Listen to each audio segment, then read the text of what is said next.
Assalamualaikum warahmatullahi wabarakatuh. Hai halo teman-teman semuanya, kembali kita di podcast 001.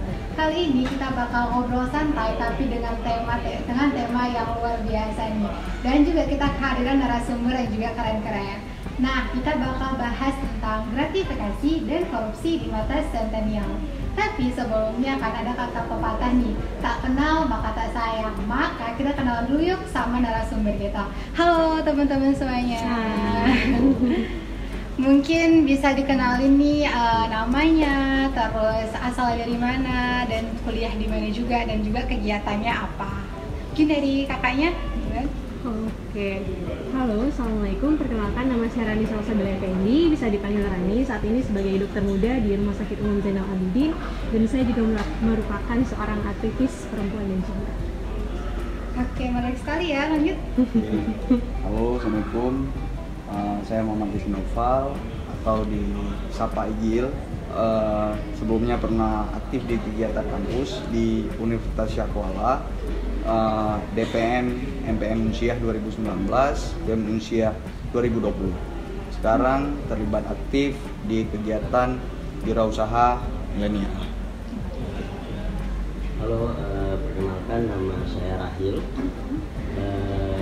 Panjang orang lengkapnya. Ahmad Abdullah Rahil bin Irwansyah. Ada bintinya ya, Bang? Itu ada di KTP tuh. Oh iya, ada di KTP juga, Bang. Nickname aja. Nickname panggilannya Rahil. Makanya kalau Rahil. saya kenal Rahil. Sekarang kegiatannya semenjak balik ke Aceh itu sama teman-teman di komunitas bikin rumah generasi mulia. Kita pengen ngedorong supaya generasi pemuda Aceh bisa kembali menjadi generasi emas. Wah, keren-keren ya narasumber kita ini. Saya sebagai anak Centennial sih agak insecure karena mereka memang luar biasa sekali kegiatan-kegiatannya. Nah, tadi kan katanya ada kakak ini sebagai aktivis muda dan juga mungkin teman-teman juga sebagai aktivis muda ini. Mungkin boleh diceritain singkat nggak sih peran kalian sebagai aktivis muda itu apa gitu? Dan cerita singkat aja gitu, gimana peran kalian? Mungkin boleh dari siapa, Wan? Terserah, bebas. Silakan. Silakan lah. Yang terakhir tadi. Terus terakhir jadi pertama ya. Iya. Oke, peran singkat ya. Ini peran yang sudah dilakukan ya. Iya, pernah sudah dilakukan gitu. Saya aktif di mahasiswa itu tahun 2017-18 ya. Itu pernah jadi presiden BEM, terakhir itu menjadi koordinator media dan litbang BEM seluruh Indonesia tahun 2018. Sekarang lagi mau bikin komunitas, sedang bikin komunitas tadi Rumah Generasi Mulia gitu. Kalau Bang ya? Kalau saya mungkin juniornya secara ideologis ya dengan Bang Rahil. Nah, kalau saya kebetulan aktifnya di tahun 2019, 2020, kemudian sampai dengan 2021 itu di internal kampus. Kalau di eksternal kampus saya itu punya komunitas juga, itu komunitas nasional, itu DPD Pospera, Posko Perjuangan Rakyat. Nah, tapi itu berjalan di tahun 2021 sampai dengan 2022. Kalau sekarang ya aktifnya wirausaha milenial aja gitu. Di saat orang marah, jadi saya agak tertarik tadi lihat menunya. Tumen-tumen saya dihidangin teh gitu. Biasanya kopi terus gitu. Lama-lama kelamaan asam lambung kan gitu. Banyak aja di kopi soalnya. Ya, enggak usaha enggak di kopi juga. Oh, enggak di kopi. Nah, air herbal. Herbal. Oke, kalau saya sebagai aktivis perempuan, saya itu mengajak banyak perempuan untuk berpartisipasi aktif di muka publik tanpa memandang bahwa mereka tuh perempuan yang nggak bisa gitu. Dan kemudian saya juga senang nulis, jadi saya punya blog pribadi gitu. Jadi teman-teman bisa juga baca blog saya. Biasa nulis tentang apa, Kak? Ya? Nulis tentang apa? Saya suka nulis segala hal, entah itu berkaitan dengan perspektif hidup dan juga bagaimana peran gender itu memengaruhi bagaimana seseorang di muka publik. Keren sekali ya teman-teman. Nah, mungkin kita langsung aja ya ke tema ngobrol kita pada hari ini. Dan mungkin kita ngobrol santai-santai aja, tapi temanya tadi agak sedikit berat ya. Itu kan tentang korupsi dan juga tentang gratifikasi. Nah, oke. Kita mulai dari pertanyaan yang pertama nih. Menurut teman-teman sekalian, sebenarnya korupsi itu apa sih? Dari pandangan kalian tuh korupsi itu gimana? Silakan pendapatnya mungkin. mau udah pipa. pertama, sekarang pertama. Ya boleh dari tengah. Nanti Om Pimpa selanjutnya. Jadi secara umum kalau yang kita pahami ini non general ya. Iya. Nah, kalau secara general ya semua orang udah tahu itu tindakan pencurian, itu maling gitu kan. Ya kalau secara yang kita lihat sekarang merampas hak orang lain itu dari sudut pandang agama manapun justru itu dilarang. Tidak ada satupun agama yang membenarkan tindakan korupsi itu berlaku, baik dari pemerintahan maupun non pemerintahan. Karena korupsi itu pun variatif. Nah, salah satunya seperti poin bahasan kita sebentar lagi ya Kak, tentang gratifikasi ya. Jadi apapun, entah itu dalam bentuk material, non material, yang bersifat merampas hak orang lain, termasuk halayak ramai, itu dinamakan dengan korupsi. Korupsi itu nggak hanya berbentuk material, waktu itu juga termasuk korupsi. Seperti kelalaian jam dinas itu juga termasuk korupsi gitu. Yang sekarang mungkin dimaklumi oleh sejumlah pihak. Ya katanya paham sama paham, tahu sama tahu. Nah, tapi Tuhan tahu gitu. Coba kalau malaikat masuk ke KPK itu gimana tuh? Udah nggak ada lagi pemerintahan, udah bubar dari kapan-kapan ya. Gitu aja sih. Terus menurut teman-teman yang lainnya gimana pandangan tentang korupsi? Duluan ya. Jadi kalau menurut saya sih segala sesuatu tindakan yang dapat merugikan, baik itu organisasi, yayasan, negara, dan lainnya. Jadi segala tindakan korupsi itu adalah suatu hal yang memang nggak hanya material ataupun hal lainnya, itu bisa berkaitan dengan non material juga. Jadi segala sesuatu yang kira-kiranya akan merugikan itu bisa masuk ke korupsi. Masuk korupsi, berarti hal yang merugikan. Rasanya udah lengkap ya. Saya nambahin satu poin. Jadi karena kita ngomonginnya di lembaga negara ya. Oh iya benar juga ya. Itu penyalahgunaan wewenang. Kadang kan penyalahgunaan wewenang ini nggak cuma bentuknya uang dan lain-lain ya, bisa jadi tindakan-tindakan tertentu yang tadi mungkin kata Rani merugikan atau merampas hak orang lain juga bisa. Intinya penyalahgunaan wewenang baik itu di lembaga negara, yayasan dan lain-lain. Tapi menurut teman-teman semua sih, apa yang menjadi penyebab korupsi itu sendiri? Kan dibilang kalau korupsi itu adalah tindakan yang merugikan, pasti ada kan sebabnya kenapa bisa terjadi korupsi itu. Mungkin secara umum aja dulu ya gitu. Apa sih penyebab dari korupsi itu sendiri juga? Penyebab korupsi itu apa menurut pandangan teman-teman? Mungkin bisa bukan hanya secara umum ya, mungkin dari berpandangan lah gimana gitu. Ini menarik ya, saya izin duluan nih, karena kalau penyebab ini ada namanya buku salah satu budayawan Indonesia, dia ngebahas masyarakat Indonesia. Dia ngebahas kontur masyarakat Indonesia yang senang ABS gitu ya. Kemudian ABS itu asal bapak senang. Terus kita ngomongin gotong royong, kemudian ngomongin komunitas sosial kita yang cukup ibaratnya cukup intens satu sama lain gitu ya. Sehingga membuat kita mungkin senang kalau bahasa saya dengan teman-teman itu, kita sudah terbiasa dengan korupsi, bahkan kita tanpa menyadari bahwa itu korupsi. Jadi betul, karena budaya kita gitu, itu agak sedikit dekat lah dengan tindakan itu gitu. Ambil contoh ya, misalnya kakak teman saya datang ke rumah saya, kita dengar kita kalau di Aceh ada adat pemulia jame, adat kita ngomong adat lagi ya. Datang ke rumah saya, tapi kakak juga pejabat hukum, pejabat negara gitu. Pulang saya kasih sesuatu, buah atau apapun. Ya, walaupun itu masih tindakan yang mungkin belum korupsi, tapi itu udah masuk gratifikasi, karena kan gratifikasi di bawah korupsi. Ya. Nanti mungkin tingkatannya akan terus meningkat kan. Nah, kurang lebih gitu. Jadi budaya kita sudah mendorong itu. Jadi KKN itu, korupsi, nepotisme itu, ya udah bagian dari diri kita, bagian dari budaya kita. Jadi sebenarnya kayak kita itu adalah kebiasaan kecil yang buruk yang kita biasain terus menerus bisa jadi kebiasaan yang besar yang buruk juga kan gitu. Kalau abang sendiri apa nih penyebab? Apakah sama atau ada perspektif lain gitu? Jadi sebenarnya kalau kita bilang pemulia jame adat Getanyo itu, jame yang dimaksud itu dalam konotasi yang bagaimana? Jame pejabat publik ada jamet non pejabat, ada jamet pejabat gitu. Kalau jamet pejabat itu pemuliaannya lebih dimulia-muliakan gitu. Kalau dari masyarakat yang lain, tamunya itu ya jamet kan, jamet umum ya paling dihidangin udah air putih aja gitu. Nah, gak cara yang lain, nggak banyak sesuatunya kayak gitu bang. Nah, jadi udah mengakar secara turun-temurun. Nah, entah itu ya hulu ke hilir lah. Salah satunya mungkin dari kita kecil, orang tua kita sendiri yang mengajarkan kita budaya bagaimana cara korupsi yang halus. Contoh, ketika kita menangis itu ditawarkan susu atau ditawarkan itu kue, itu makanan, asal kita diam. Asal kita diam. Nah, secara nggak langsung di situ udah ada pendidikan korupsi secara nggak langsung. Nah, bagaimana si anak 20 tahun ke depan? Bagaimana si anak 30-40 tahun ke depan? Ketika dia milenial nanti gimana? Ketika dia sentennial gimana? Nah, malahan kalau kita bilang di dunia pemerintahan kampus juga udah terjadi loh, Bang. Benar ya, Bang?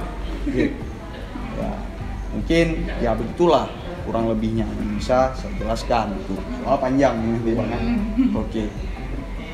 Langsung. Oke. Jadi kalau menurut saya ya, korupsi itu adalah akibat. Penyebabnya itu kompleks. Nggak bisa hal yang sederhana.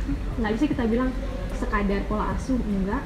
Sekadar pola parenting, enggak juga. Sekadar sosial, enggak juga. Semuanya itu berperan penting dalam korupsi. Jadi mulai dari sudut pandang psikologi juga ada, makanya ada namanya psikologi korupsi. Itu juga ada ilmunya sendiri. Jadi kalau background saya dari medis, nanti bisa tanya sama psikologi. Nah, jadi hal-hal yang kayak gitu tuh harus kita kulik terlebih dalam gitu. Kita nggak bisa sesimpel dia korupsi. Kenapa dia korupsi? Karena mungkin dia serakah, nggak sesederhana itu. Jadi korupsi itu adalah suatu akumulasi dari bagaimana cara dia memandang sesuatu, bagaimana cara dia menerapkannya dalam kehidupan sehari-hari, dan bagaimana cara dia menganggap korupsi itu sendiri. Jadi ada banyak hal yang bisa menyebabkan korupsi. Nggak sesimpel ambil uang, selesai, nggak gitu. Jadi ada banyak. Bisa juga sih seperti itu. Jadi mungkin penyebab korupsi dari bisa juga ya sebenarnya penyebab korupsi itu karena ada kesempatan juga nggak sih? Kalian setuju juga ya, bisa juga karena ada kesempatan yang akhirnya membuat dia tuh melakukan hal itu. Betul. Oke, tadi kan kita udah bicara tentang pengertian dan juga penyebab. Nah sekarang tadi kan dibilang juga nih bahwa penyebab korupsi itu kan tadi ada banyak kan. Terus bagaimana sih pandangan kalian atau saran kalian gitulah buat mencegah korupsi itu mengakar biar nggak terlalu biar kita dari centennial ini udah bisa mencegahnya gitu pas nanti kita sudah menjabat atau kita sudah memiliki jabatan yang tinggi atau sudah menjadi orang penting ya gitu lah, bisa tidak menerapkan korupsi itu dalam diri kita, walaupun emang mungkin aja nih kita kadang sedikit tergoda kan gitu kan, karena kan ada kesempatan tadi gitu. Nah, jadi gimana sih cara kita nih sebagai centennial atau kalian sebagai aktivis muda untuk bisa mencegah hal tersebut, mencegah korupsi itu? Kedua nih. Oke, kalau menurut saya segala sesuatu itu akan terjadi ataupun tidak akan terjadi kalau kita punya prinsip. In case kita punya kesempatan, tapi kita punya prinsip, kita punya integritas, itu biasanya juga akan terjadi. Kita mau digoda apapun, kalau kita punya prinsip itu sebenarnya agak susah untuk melakukan tindakan korupsi. Nah, masalahnya untuk punya prinsip kayak gitu tuh sulit. Kenapa sulit? Karena prinsip itu dibentuk dari segala akumulasi puluhan tahun seseorang. Oleh karenanya, kenapa mungkin pola revolusi mental itu sendiri bagi masyarakat itu yang sangat digaungkan. Kenapa? Karena itu yang harus diubah. Kalau mau mencegah korupsi itu yang diubah terlebih dahulu. Dan juga kalau menurut saya sih kita sendiri kalau di Indonesia itu kan kita mempercayai adanya agama. Makna dari agama itu adalah aturan. Aturan yang mengikat.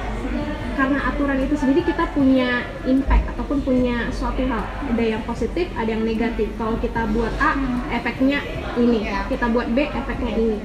Kalau kita tahu itu dan kita paham itu, harusnya korupsi itu nggak akan terjadi.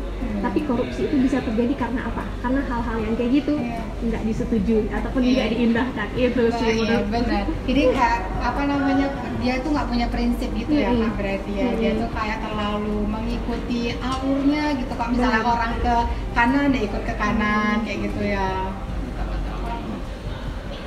Kalau dari saya, ini upaya pencegahan ya.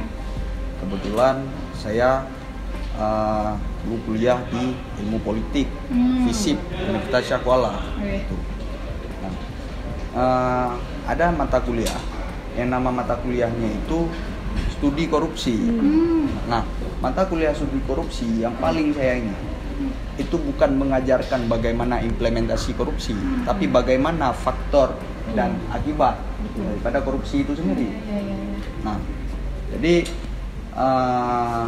bahkan di dalam titik-titik bencana sekalipun itu ada ajang, itu menjadi ajang, itu menjadi momentum sebagai lahan korupsi besar-besaran bagi pemerintahan, mulai dari pemerintahan desa sampai dengan pemerintahan negara. Itu semua terjadi. Nah,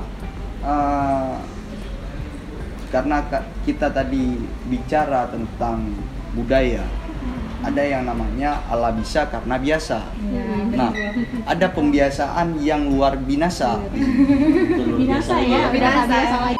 Ya, jadi intinya dia selaku generasi muda, gimana caranya kita ngubah budaya yang tidak benar menjadi budaya yang benar gitu. Walaupun tetap ada aja gitu pelaku Pasti kejahatan ada. di mana-mana, Ya. tetap ada pelaku kejahatan Karena ada yang baik, ada yang buruk. yang nggak pernah bisa kita pungkiri. Tadi kan ditanya bagaimana kemudian kita mencegah Iya. dan kita lihat sentennial gitu ya. Iya. Sentennial gimana kita pemuda atau generasi sentennial bisa kemudian mencegah ini. Saya tertarik sama dua narasumber tadi bilang bahwa tadi perlu prinsip, sama lagi nih pembiasaan yang pembiasaan baik gitu gitu. ya. Itu sudut pandang kita, Iya. saya dari internal kita itu saya rasa udah tepat gitu. Iya, Pakai betul. diri perlu prinsip, perlu pembiasaan Kebiasaan, kita dan benar. lain-lain. Tapi ada satu hal yang saya rasa Betul. harus juga diperhatikan gitu. Kita hidup di dunia ini kan nggak gap generasi, nggak ada Ya. bukan tiba-tiba generasi kita gitu, bukan nggak ada generasi di atas kita gitu. Ada transisi. Ya. Ada transisi gitu. Jadi nggak bisa ya, kalau misal dalam kalau kita lihat mesin ya, itu mesin sentennial ini nggak bergerak sendiri kan, dia Betul. ada penggeraknya lain. Iya. Betul. Nah, faktor ini harus diperhatikan yang baik. Jadi generasi di atas kita juga harus bisa mencontohkan Iya. pelan-pelan merubah sistem gitu ya. Karena kita misalnya sering gini, Benar. kita sering misalnya ngomong soal korupsi yang terjadi di lingkungan politik. Udah jangan masuk ke politik, nanti pasti jadi jahat, pasti jadi ikutan korupsi gitu. Jadi walaupun misal kita punya prinsip, kita biasakan, begitu ini menjadi satu lingkaran setan gitu, kita akan terjebak di situ. Nah, jadi kita nggak bisa ngomong ini dari sudut pandang diri kita doang. Kita harus siap, kita harus bisa, kita harus membiasakan, kita harus punya prinsip, nggak bisa. Karena ada istilah ya, pemimpin itu membawa iklim. Iya, betul. Pemimpin itu membawa iklim. Berarti gini, kaum sentennial sekarang mungkin belum pada pucuk-pucuk pimpinan tertentu. Sehingga iklim yang dibangun di kaum sentennial sekarang itu bukan iklim yang dibentuk oleh kaum sentennial gitu. Iklim yang dibentuk oleh kaum generasi sebelumnya. Dan generasi sebelumnya harus bisa. Iya. Dan kaum sentennial kemudian nanti mungkin harus bisa membentuk iklim ke bawahnya. Gitu. Gitu sih. Ya. Benar. Jadi saya menarik nih tentang kata tadi kan bahas tentang korupsi di sistem pemerintahan. Nah, sekarang kita masuk nih korupsi dalam lingkup yang lebih agak kecil lah di sistem pemerintahan. Mungkin teman-teman tahu ya kalau misalnya titik rawan korupsi itu biasanya paling banyak itu di sistem pemerintahan. Nah, pandangan kalian nih mengenai korupsi di sistem pemerintahan itu gimana? Apakah benar? Apakah gimana ya? Pandangan kalian secara umum ataupun secara kompleks terserah ya gimana tentang korupsi di sistem pemerintahan ini gitu. Dan termasuk terutama untuk pemerintahan di daerah kalian gitu. Bagaimana korupsinya? Apakah benar-benar pemerintahan daerah ini sudah sangat bersih atau ada celah-celah korupsinya atau gimana gitu, dan apa sih langkah yang udah kalian lakuin sebagai aktivis muda gitu untuk mencegah hal tersebut? Tadi kan kita ada prinsipnya atau itu kan prinsip itu kan pencegahan dalam umum ya. Ini pencegahan dari diri kalian untuk pemerintahan korupsi di pemerintahan daerah kalian ini. Silakan. Senior dulu lah. Gimana dia? Mana tuh Senior dulu lah. Oke. Coba izin jawab ya. Korupsi di pemerintahan daerah gitu ya. Ya terserah aku tapi lebih spesifiknya sih pemerintahan daerah ya, pemerintahan daerah kalian gitu ya. Terus apa yang langkah tegas yang udah kalian lakukan dan mungkin yang akan kalian lakukan gitu agar kan kalian tinggal di sini, apalagi kalian di sini anak daerah ya, jadi biar bisa mengubah hal tersebut gitu. Oke, saya akan bicara dua hal. Bicara korupsi daerah secara umum boleh dulu. Secara ya memang terjadi ya gitu. Sama korupsi yang kemudian dibuat-buat gitu. Oh, ada ya korupsi yang dibuat-buat. Skenario. Saya bicara dari korupsi yang dibuat-buat ini. Saya dulu bekerja 4 tahun bekerja itu mitra saya semua pemerintah daerah, mayoritas Sumatera, Aceh, Sumatera Utara, hampir semua Sumatera itu bagian dari saya. Salah satu program kita itu pemberian beasiswa untuk siswa-siswi berprestasi untuk bisa kuliah. Ada indikasi aparatur ya pusat itu dia coba menekan beberapa pemerintah daerah dengan undang-undang yang berlibat gitu. Kan undang-undang kita banyak. Belum lagi nanti interpretasi undang-undangnya gitu. Jadi ada undang-undang otonomi daerah misalnya gitu. Ada undang-undang misalnya tentang pengelolaan pendidikan gitu. Pengelolaan pendidikan tingkat nasional, tingkat kuliah itu siapa yang ngelola? Itu ngelola pusat. Ya, Itu kementerian. Karena itu di pusat, karena provinsi atau di bawahnya itu hanya cuma ngelola SD, SMP, SMA. Dinas pendidikan. Iya, dinas pendidikan cuma ngelola sampai SMA. Kemudian kalau seandainya tadi pemerintah daerah itu harus mengeluarkan beasiswa untuk mahasiswa, itu dia melawan wewenang dia kan? Menurut undang-undang satunya. Tapi menurut undang-undang otonomi daerah masa dia nggak boleh mensejahterakan masyarakatnya. Jadi ada celah-celah yang kadang-kadang ya pusat ini suka juga nekan-nekan daerah untuk buat daerah untuk kemudian korupsi. Tapi satu sisi memang ya kalau kita lihat pemerintahan di Aceh gitu ya, kita udah hampir puluhan tahun menikmati ini. Nah sekarang kita ngomong pemerintahan. Kita udah hampir puluhan tahun, kita udah puluhan tahun bahkan itu menikmati otsus ya. Mungkin secara infrastruktur jalan itu cukup bagus ya kalau dibandingin Lampung Riau. Tapi ada hal lain yang harusnya dibangun oleh otsus itu. Serapannya seperti apa dan lain-lain itu saya rasa juga masih banyak kejadian penyelewengan di situ.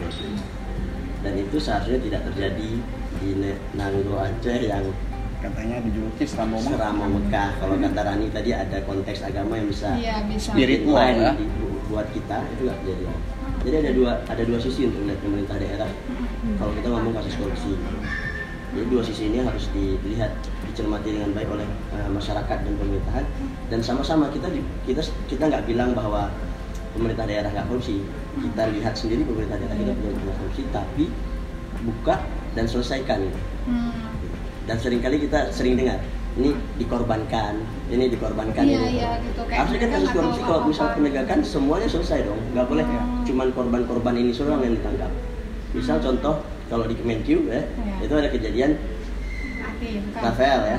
Sebelumnya nanti kita bakal bahas ini juga soalnya udah ngomongin di tingkat mencoreng nama institusi keuangan negara ya dia. Ya, coba lanjut aja nih Bang, kalau menurut Abang kayak mana nih pemerintah daerah Abang sendiri tentang korupsinya gimana gitu? Minum ya? Boleh Bang, silakan diminum. Atau mulai dari mana gitu, karena saya bingung. Karena mulai dari mana aja tetap kena gitu iya kan. Sih, bakalan. Ya. Oke, kalau daerah gini aja lah kita bilang. Dari sebelum ada otsus sekalipun,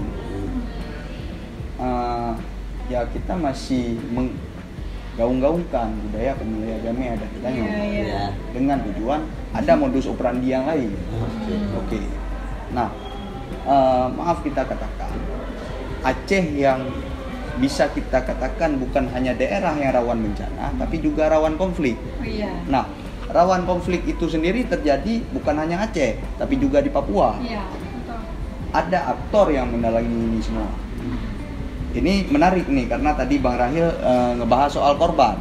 Siapa pelaku utama, siapa yang dikorbankan. Nah, berarti ini hampir kayak praktik magis gitu. Yang dikorbankan setannya. Gitu. Dukunnya nggak kena. Dukunnya nggak kena. Kalau dibacain ayat kursi mungkin ya setannya aja yang terus, dukunnya enggak lah. Gitu. Sebenarnya ada yang menarik dari kata-kata salah satu DPR RI ya, dia ngobrol tentang kalau ngomong soal undang-undang keterbukaan aset, ya itu menarik. Nah, karena soal keterbukaan aset termasuk LKHPN ya, laporan harta kekayaan pejabat negara atau pegawai negara, saya nggak tahu P-nya, pejabat ya. Oke. Hampir mayoritas 90% yang kita temukan aset yang di-apply ke dalam laporan itu semua aset yang tidak ya gitulah ya, asetnya mungkin sepatu gitu, asetnya mungkin dispenser gitu ya, kita nggak pernah tahu gitu, tapi ada aset-aset yang lain. Ini ada keterkaitan sama Rafael Alun juga ya, lebih kurang gitu.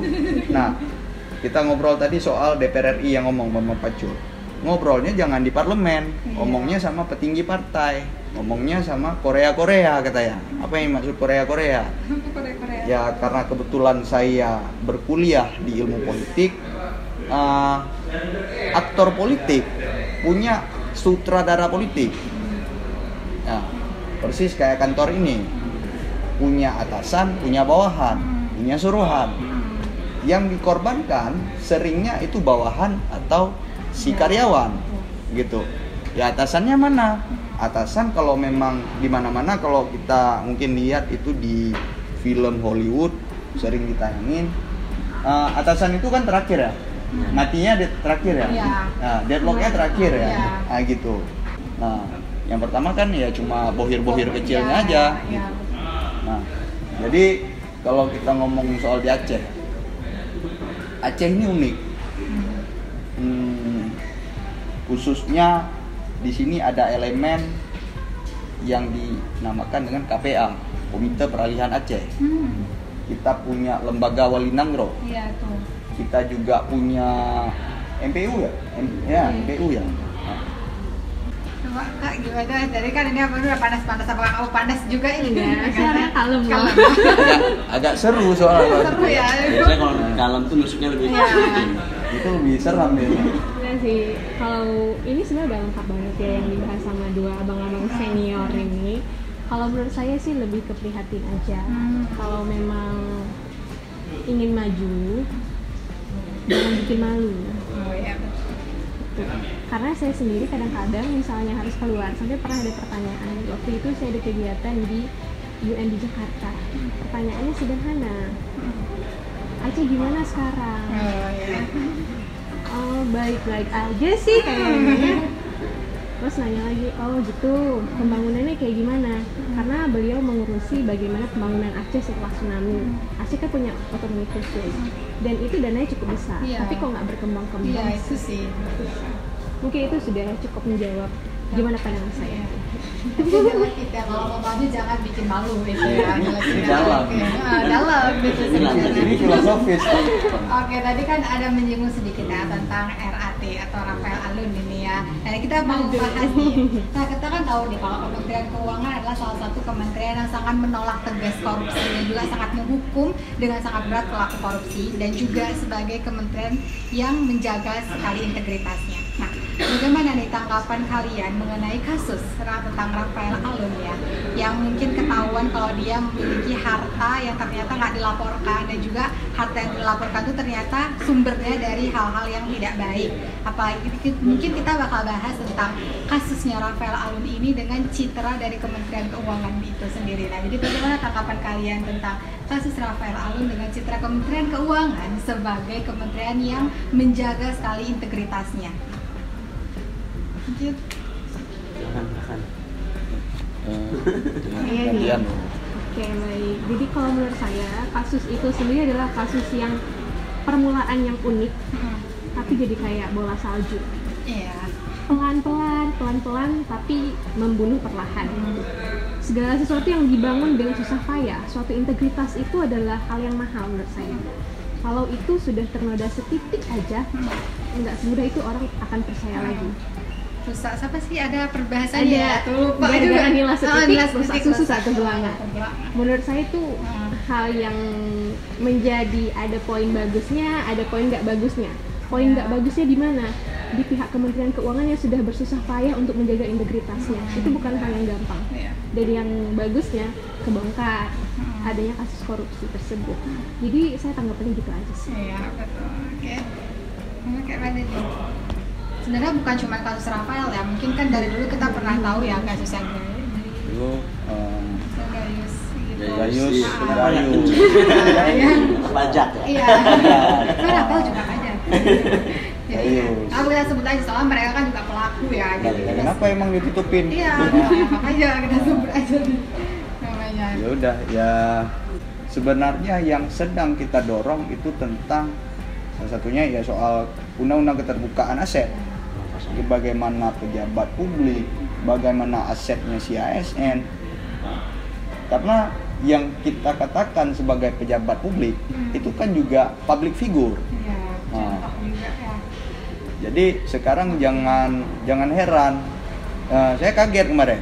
Saya nggak sebut SD-nya SD di mana di Aceh. Iya. Pingin jadi siapa di Indonesia? Iya.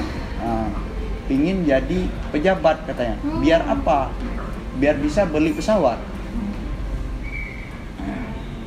Seram nggak? Kalau dulu mungkin berapa belas tahun yang lalu saya tanyakan kepada anak-anak TK atau SD, katanya keinginannya cuma jadi pilot palingnya. Dokter. Kalau sekarang pingin punya pesawat gitu. Nah, ini kan unik, jauh lebih unik daripada unik yang terjadi berapa tahun yang lalu. Mungkin gitu aja yang bisa saya katakan. Iya. Terkait RAT tadi ya. RAT dengan Dan Citra. Citra Kemenq. Korupsi ini kalau tadi bahasanya pelan-pelan jadi bola satu, saya melihat korupsi ini itu kan gunung es ya, fenomena gunung es. Dia besar sebenarnya dan banyak. Kita berharap KPK itu yang dibentuk setelah reformasi ya. Iya. Kita berharap selesai. Ini udah 20 tahun lebih pembentukan KPK nggak selesai-selesai. Iya. Ini yang saya bilang tadi, gunung es. Karena ini gunung es dan hampir kita semua tahu itu gunung es, kayak udah rahasia publik gitu ya. Sehingga orang tahu Rafael Sambodo aja kasusnya segitu gila nih. Apalagi yang ditutupin gitu. Jadi citranya orang jadi makin masalah. Apalagi yang di bawah airnya ada apa lagi gitu. Ada ya. kejenuhan. Jadi masyarakat tuh kayak ngerasa mungkin ada beberapa yang jadi lebih semangat untuk kemudian berjuang bisa membuka semua kasus korupsi dan menegakkan keadilan. Ada juga jadi masa bodoh gitu. Kita udah nggak percaya. Ya kan? Dan itu kan Kemenq membawahi banyak keberdaraan negara di situ ya. Kalau masyarakat sampai masa bodoh kan kasihan. Kalian sebagai yang memang mungkin tidak bekerja juga ya di Kemenq ya, memandang Kemenq setelah kasus RAT itu jadi gimana? Memandang Kemenq jadi gimana? Apakah kayak wah ternyata ini kementerian kayak gini ya, kita tahu oh mungkin kan cuma si RAT aja sih yang kayak gini, kementeriannya kan masih bagus-bagus aja atau gimana? Ya kalian memandang Kemenq. Kita selalu bisa melihat satu kejadian dari dua sisi ya. Iya benar. Sisi yang kita berharap setelah ini orang-orang baik akan berkumpul kemudian bisa membuat Kemenq lebih baik, itu pasti ada. Dan kita juga tahu setiap instansi punya orang-orang baiknya gitu. Dan kita berharap, ini harapan nih, di instansi Kemenq ini orang baiknya lebih banyak daripada orang-orang kayak gitu, gitu ya. Itu harapan kita karena kita nggak tahu faktualnya kan. Tapi satu sisi jujur kaum sentenial ini kan kaum yang banyak menerima informasi. Dibanding kaum-kaum dulu kita paling banyak menerima informasi. Tadi saya bilang, ketika kita menerima terlalu banyak informasi, hal yang paling menakutkan dari itu adalah kita jadi takut, kita jadi kayak, udahlah, kayak udah selesai deh masalah itu, kita udah nggak mau tahu gitu. Ketakutan itu yang impactnya kadang jelek, impactnya kadang kita nggak mau ini, nggak mau itu sih rasanya. Nah, yang lainnya bagian pandangannya gimana gitu? Kalau udah karena singkat aja, dua sisi. Tetap berkaca di senior gitu. Senior Berkaca di senior. Merasa paling Senior. tua gitu ya. Paling tua Iya, ya. enggak kan guru gitu. Ya kalau kita bilang dua sisi, ya saya setuju dan sangat setuju. Karena tetap ada orang baik di lingkungan yang jahat dan tetap ada orang jahat di lingkungan yang baik. Nah, dimanapun itu sangat relatif. setuju juga dengan kata-kata dua abang-abang tadi ya. Jadi kalau kita bisa memandang sudut pandang positif, kita percaya bahwa Kementerian Keuangan akan terus berusaha untuk menegakkan integritasnya. Dari sisi negatifnya mungkin orang-orang akan berpikir bahwa kayaknya pasti ada kasus yang lebih besar dibandingkan kasus ini. Tapi ada juga satu sisi yang lain, orang-orang makin nggak peduli. Itu yang sangat menyedihkan. Bukan karena seseorang membenci atau bukan karena seseorang suka, tapi ketika seseorang udah nggak peduli. Menurut saya itu yang lebih menyedihkan sih. Oke, menarik sekali ya, betul-betul agak sedikit panas juga tadi ya. Nah, tadi kita udah bahas tentang korupsi nih, sekarang kita mungkin mau bahas tentang gratifikasi. Nah, mungkin teman-teman di sini pernah nggak sih ngelihat tentang kasus gratifikasi itu gitu? Dan setelah kalian melihat kasus gratifikasi itu tuh langkah apa sih yang kalian kayak cegah gitu? Misalnya gini nih, kalian misalnya lagi makan suatu tempat terus ketemu misalnya nih sama pejabat dan tiba-tiba mungkin ada ngasih sesuatu. Nah, ada nggak sih tindakan kalian gitu, kalian gitu loh yang langsung kayak misalnya itu nggak boleh kayak gitu, atau apa mungkin kalian mungkin diem aja atau gimana gitu ketika maksud saya gini, langkah tegas yang kalian lakukan ketika kalian melihat kasus gratifikasi gitu. Kasus gratifikasi kan mungkin lebih skala lebih kecil atau menengah gitu ya dibanding kasus korupsi. Ini lagi sports lagi kayaknya. Langkah tegas yang lakukan atau pernah nggak sih Kak melihat kasus gratifikasi secara langsung? Secara langsung kayaknya nggak pernah ya sejauh ini. Tapi kalau misalnya akan ada sesuatu hal yang langsung dilihat, lebih ke kayak dibandingkan langsung bilang di depan orangnya, lebih baik pasti akan ada komunitas kecil di antara kita ataupun surrounding ataupun teman-teman kita sendiri. Terus kita bilang tadi lihat ini loh, ada sesuatu hal yang seperti ini, gimana menurut lu? What should we do? Apa yang harus kita lakukan? Lebih ke dibandingkan ingin aksi sendiri, aksi langsung gitu. Saya lebih senang ngajakin orang-orang yang sepemahaman untuk melakukan suatu aksi, karena kita nggak bisa sendiri. Itu sih menurut saya. Mitigasinya ya gini, saya paling cuak-cuakin aja gitu. Ya cuak-cuakin aja. Ya ngejokes aja gitu. Langsung masuk satu proposal. Nah, bisa dilanjutin. Candain ya. Masuk 4 proposal. Saya bisa gituin. Itu cair gitu ya. Cair ya. Bang Rahil juga hobi kan. Oke.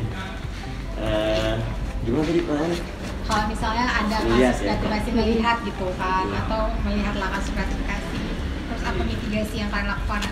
Oke, jujur saya pribadi baru tahu arti gratifikasi secara benar-benar, maksudnya secara undang-undang gitu ya. Itu tadi malam saya lihat, saya buka undang-undangnya, ternyata kan itu diatur dalam undang-undang nomor 20 tahun 2001 atau 2000 gitu ya. Ada perubahan tahun 99 gitu. Dan ternyata Tentang tipikor, Bang. Iya, tentang tipikor, dan di pasal nomor 12B itu mengatur tentang gratifikasi, dan itu ternyata pengertiannya kompleks banget. Saya izin bacain ya. Iya, boleh. Saya izin bacain supaya teman-teman juga tahu gitu. Gratifikasi. Jadi gratifikasi merupakan pemberian dalam arti luas, yakni meliputi pemberian uang, barang, diskon, komisi, pinjaman tanpa bunga, tiket perjalanan, fasilitas, penginapan, perjalanan wisata, pengobatan cuma-cuma, dan fasilitas lainnya. Semuanya. Jadi bisa apapun yang kita kasih ke pejabat negara atau pegawai negara itu bisa jadi gratifikasi. Tadi misal contoh saya bilang oleh-oleh juga bisa gratifikasi kan. Dan rasanya dengan melihat ini hampir semua kita kayaknya pernah melihat atau pernah melihat atau bahkan melakukan. Karena jujur contoh misalnya, kita di jalan. Saya ingat banget kejadian di Jakarta itu. Kita bawa mobil. Jakarta tuh ada ganjil genap ya. Dan kita nggak sadar mobil ini tuh ternyata ganjil di hari yang genap gitu. Kita bawa tiba-tiba masuk daerah kan tanpa kesadaran sama sekali, tiba-tiba polisi berhenti. Oknum berhentiin. Kenapa Pak? Kita nanya gitu kan. Kenapa Pak? maaf mas ini gaji dan lain-lain gitu. Emang tanggal kita baru sadar pas iya tanggalnya mobil ganjil gitu. Ini gimana pak? Kita nggak merasa salah juga kan? Dan kita ngerasa kita lupa juga maksudnya kayak gimana gitu. Ya udah kita bantu aja pak. Ini konsep ini nih. Kita bantu aja pak. Ini konsep ini juga, ya? Rasanya pernah nggak kita lakukan? Juga sih. Gitu, kita bantu misalnya ketilang nggak pakai helm, gitu. Atau oke nggak kita? Kalau saya tadi boleh saran nggak? Saran besok kameranya dihidupin aja, direkam. Mau dibantu apa gitu? Kita boleh saya bantu ulang. Oh ya udah, pertama kita gak mau sidang karena kita juga nggak ngerasa salah, kita benar-benar lupa gitu. Mau sidang kayak ngapain gitu, mau waktu. Gitu. Udah apa ganti aja, set. Itu gratifikasi bro, atau bahkan itu udah masuknya suap ya. Karena kan gratifikasi itu belum bisa masuk korupsi gitu. Itu satu. Tadi hampir apapun, dan itu rasanya sudah kayak budaya. Tadi saya dari awal itu udah kayak budaya. Nah gimana ketika melihat itu gitu ya, ketika melihat itu kalau kata Nabi kita gitu ya, harus mencegahnya dengan tangan, dengan mulut, dengan hati. Maka saya akan melihat kondisi saya waktu itu. Saya bisa melakukannya dengan apa? Kalau memang kondisi saya waktu itu bisa melakukan dengan tangan. Kalau cuma bisa dengan mulut, ya dengan mulut gitu. Tapi kalau misalnya ternyata harus dengan selemah-lemahnya iman gitu ya. Iya, dengan hati, ya udah dengan hati. Tapi saya menarik apa yang disampaikan oleh Rania. Kita tuh nggak bisa sendiri. Karena kejadian-kejadian kayak gini seringnya terjadi ketika kita sendiri gitu ya. Bener. Sering banget loh yang terjadi ketika kita sendiri. Kita dan itu mungkin ya salah satunya karena mungkin juga kita tadi nggak tahu. Jadi kita ketika diingatkan kita jadi tahu. Nah gimana kita diingatkan ketika kita sendiri. Jadi kita penting banget untuk berkomunitas bareng-bareng, kemudian saling mengingatkan, ada forum-forum itu yang bisa mungkin mencegah kita terjadi hal-hal gratifikasi sepertinya. Oke teman-teman, gak kerasa juga ya, udah hampir 30 menit lebih ya nih ya. Nah mungkin kita ke pertanyaan terakhir aja nih ya. Nah pertanyaan terakhir itu adalah pesan-pesan dari teman-teman semua untuk para generasi-generasi centennials untuk bisa tidak melakukan tindakan korupsi dan tetap menjaga integritasnya. Pesan-pesan kalian apa sih buat generasi centennials ini tetap bisa menjaga integritas dan tidak melakukan tindakan korupsi ataupun gratifikasi? Silakan. Pesannya apa? Pesan senior. Dari senior dulu. Senior gitu. Apa ladies first lagi? Ujian ya. Tapi bukan sebagai senior. Tua banget rasanya. Pesan. Saya paling takut ngasih pesan. Karena ada ayat tuh di surah Al-Asr itu kabur makta indallah. Kenapa ini? Ini ya. Intinya kalau lu nggak bisa, kalau kamu nggak bisa ngelakuin, jangan ngomong. Kadang karena saya ngerasa saya susah juga ngelakuinnya, saya jadi nggak mau ngomong. Tapi intinya yang pengen saya sampaikan harus berani beda dan keluar dari sistem, itu aja sih. Itu yang udah saya lakuin. Jadi saya berani ngomong. Sebenarnya dua hal. Jangan naif dan jangan munafik sama Tuhan, sama ajaran Tuhan, dan sama sumpah jabatan khususnya. Oke, itu aja. Kalau pesan dari saya sih, kita nggak bisa sendiri, kita harus bersama-sama menciptakan suatu ekosistem yang dapat mencegah tindakan korupsi. Oke, terima kasih teman-teman semua. Tepuk tangan dong buat kalian, keren-keren sekali ya. Mungkin sebenarnya saya ingin ngobrol-ngobrol lagi, tapi sayang sekali ya waktunya juga memisahkan kita untuk dari ngobrol-ngobrol ini. Dan terima kasih juga untuk teman-teman Sobat KPPN 01 yang sudah menyaksikan podcast ini, dan semoga bisa memberikan manfaat dan insight baru untuk teman-teman semuanya. Nah, jadi kita akhiri ya podcast ini dengan yel-yelnya KPPN Banda Aceh ya. Jadi kalau misalnya nanti kita sama-sama nih bilang ya, KPPN, misalnya Ade bilang nih, KPPN Banda Aceh menjunjung tinggi integritas, tolak gratifikasi gitu ya teman-teman, bisa ya, menjunjung tinggi ya, menjunjung tinggi integritas, tolak gratifikasi gitu ya. Oke. Jadi kita tutup ya podcast kita pada kesempatan kali ini, dan mari kita sama-sama yel-yel ya KPPN Banda Aceh ya. Oke, KPPN Banda Aceh menjunjung tinggi integritas, tolak gratifikasi. Dadah teman-teman semuanya, assalamualaikum warahmatullahi wabarakatuh.